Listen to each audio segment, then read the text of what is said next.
104.5 The Team, your home for New York sports. Our good friend who helps us talk about Siena hoops all the time, and I'm sure Goz will ask him something about Syracuse because that's what he does. The man who writes for 75 million newspapers, Sam Blum, with us right now. Hi, how's it going? Yeah, 75 million. Trying to make it 76 by next week, I guess. Locally, the Troy Record and Saratogian, but also another 75 almost million papers.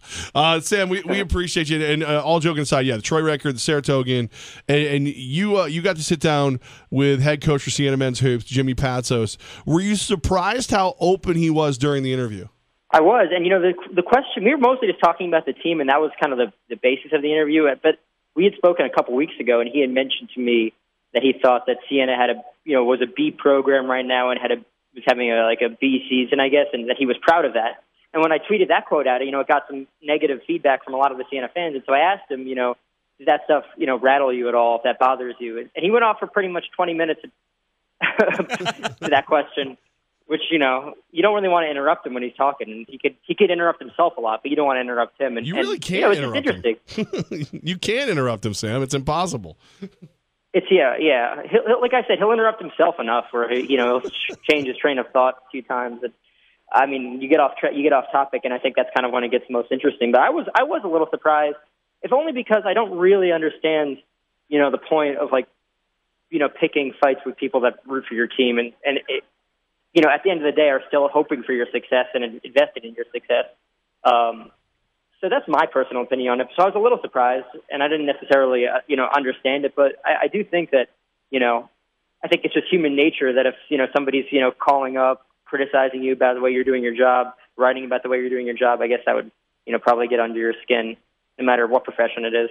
So you felt like it was less about Siena basketball fans and more about just internet trolls, I guess, for lack of a better term, that can go out and want to criticize everything when he touched on your article there. Yeah, I mean, it's, people that are unhappy that they haven't won games. I think he looks at, the understanding I got is that he looks at his program more holistically like you'd expect. Like it's, he looks at the graduations, he looks at, how the kids are doing off the court, and, if the freshmen are doing well, and if, the recruiting's going well, and I think fans look at things like, well, they lost by 1 point in the championship game, and you've been here 4 years and haven't won a championship. And I think he thinks that's unfair.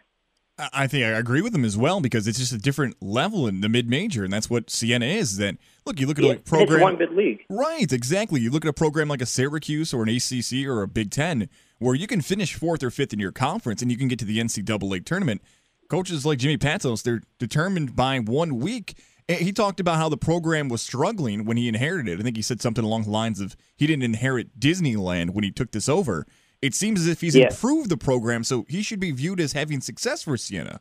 Well, I think you got to look at a couple things when you talk about the 4 years that he's been here. Which is one, they had a pretty decent season when he first got here. So I would say that he was very popular after that first year when they won the CBI, and there just hasn't been enough progression since then. Especially when I think a lot of these fans here, they're somewhat far removed, but not decades removed from winning 3 straight titles.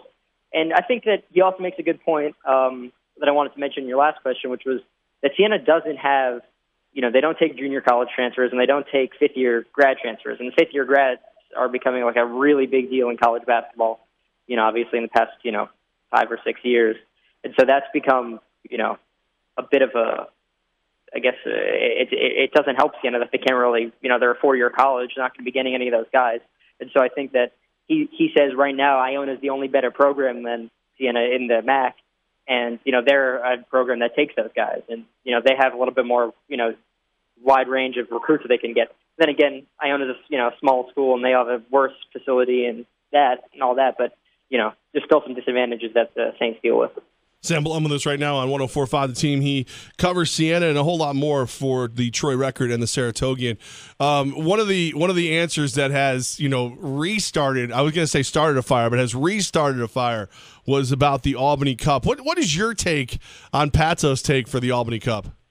I think that he doesn't want to be the guy, and I thought this was an interesting thing that it was in the story. I'm not sure if you guys saw it, but he says that he talked to Fran McCaffrey a bit. And obviously Fran McCaffrey was, the old Siena coach, now the Iowa coach. And he says Fran told him he was upset that they, let the Albany Cup actually go to Sefco Arena last year. But Jimmy didn't want to end the series. And I think at the end of the day, one, they should be playing the Cup at Sefke Arena every other year. It's a home and home. It's it makes the rivalry good, and I think it was an awesome atmosphere last year at Sefke Arena.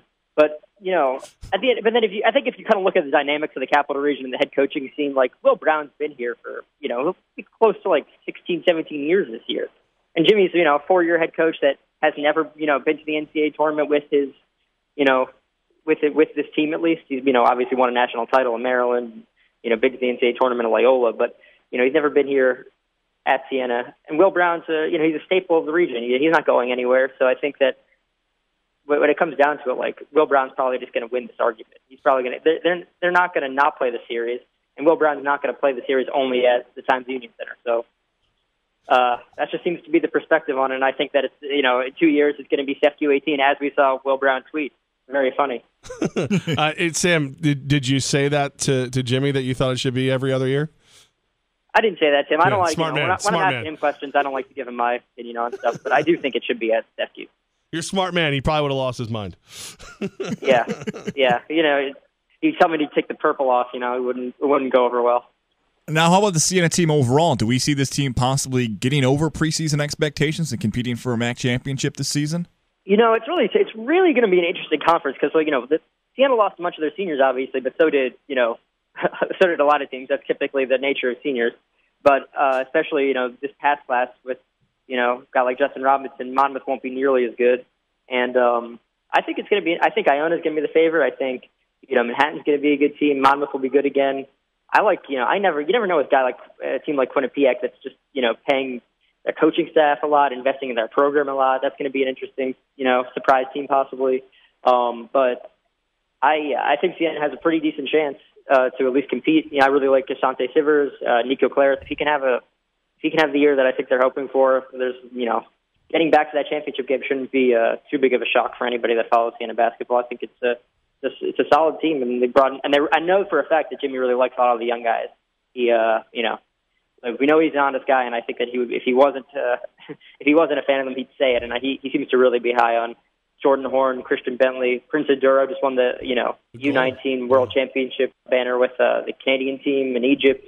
And the only downside to the freshman class is I think they're expecting Manny Camper at a redshirt. He's been dealing with a knee injury, so I don't think he'll be playing this year. But aside from that, the freshman class is pretty good.